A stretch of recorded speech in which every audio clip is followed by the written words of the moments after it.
This is a demonstration of the Sequence Viewer in Lead Discovery Biologics. The Sequence Viewer is useful for exploring sets of related sequences and understanding the structure-activity relationships among a set of sequences. The dataset used for this demonstration was obtained by performing a blast search of the protein databank and then aligning the results using Clustal Omega. The result of these two operations is a set of GenBank records aligned, complete with their annotations. Now, to go to the Sequence Viewer, we navigate to the main page of Lead Discovery Biologics and select Sequence Viewer.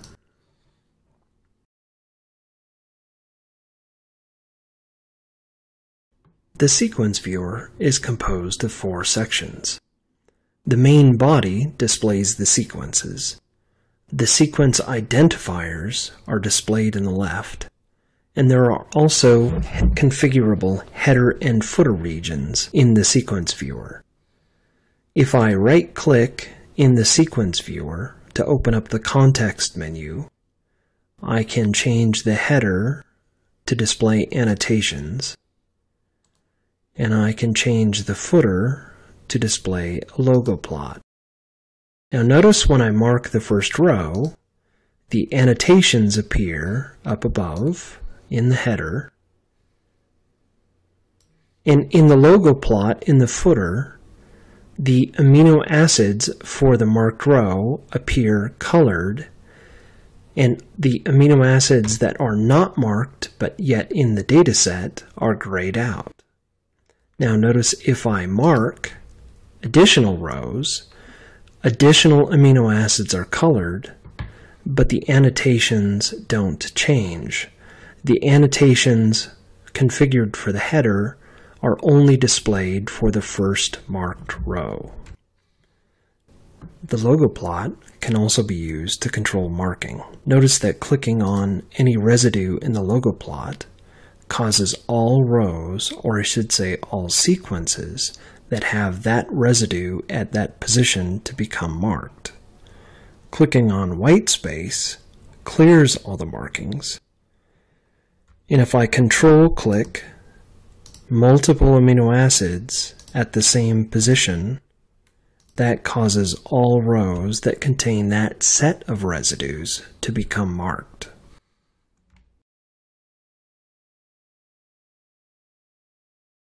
Next, I'd like to demonstrate the use of regions in the Sequence Viewer. If I move the mouse cursor over an annotation in the header, and I right-click to open up the context menu, I can access the regions control for the Sequence Viewer. Now there are several options here. I can either add a region at a particular amino acid position, and that position is calculated based on where the mouse cursor was when I opened up the context menu. I can also add identity regions. So identity regions are all sections where the amino acid in every row of the dataset is conserved. Or I can add a region from an annotation, and that's what I'm going to do here. Notice the mouse cursor was over this annotation, and now I've created a region that starts at amino acid position 62 and ends at amino acid position 87. Now if I double-click on the region, it contracts the region down from being viewed, and that's one of the first purposes of using regions, is it can be used to exclude areas that are not of interest in the dataset. Now, if I move the cursor position over the contracted region and double-click, corresponding region reappears, and now I can view the sequences within that region. If I no longer need the region, I can move the mouse cursor over the region, right-click to open the context menu, go to regions, and now I can either add identity regions, or I can remove just this region, or I can remove all regions. In this case, I'm just going to remove the region that I just created.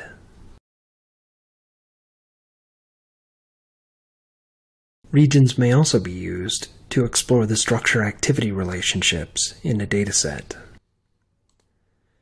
If I open up the chart settings and change the footer from a logo plot to a box or distribution plot,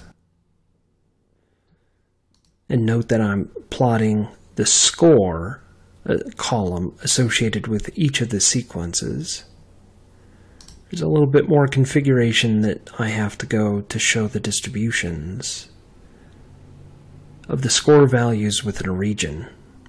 If I go to amino acid position 250 and I create a region there, and then I associate that region with the footer, link region to footer, you'll see a distribution plot appear. Let's make this a little bit larger so it's easier to see. These are each of the main amino acids in the region at position 250 and the score values associated with them. So for isoleucine, there are 7 instances or 7 sequences that contain isoleucine at that position, and here are their median values for the score.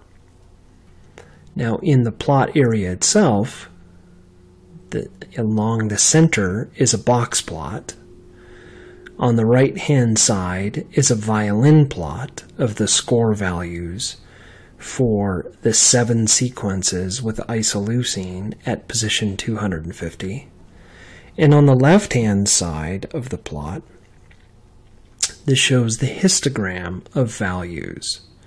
So there's a whole lot of information between the 3 different plot types, box, histogram, and violin, associated with the region that I've created.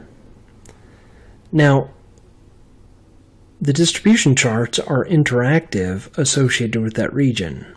If I increase the width of the region, I'm now plotting the scores for each of the motifs, not the individual amino acids associated with the region.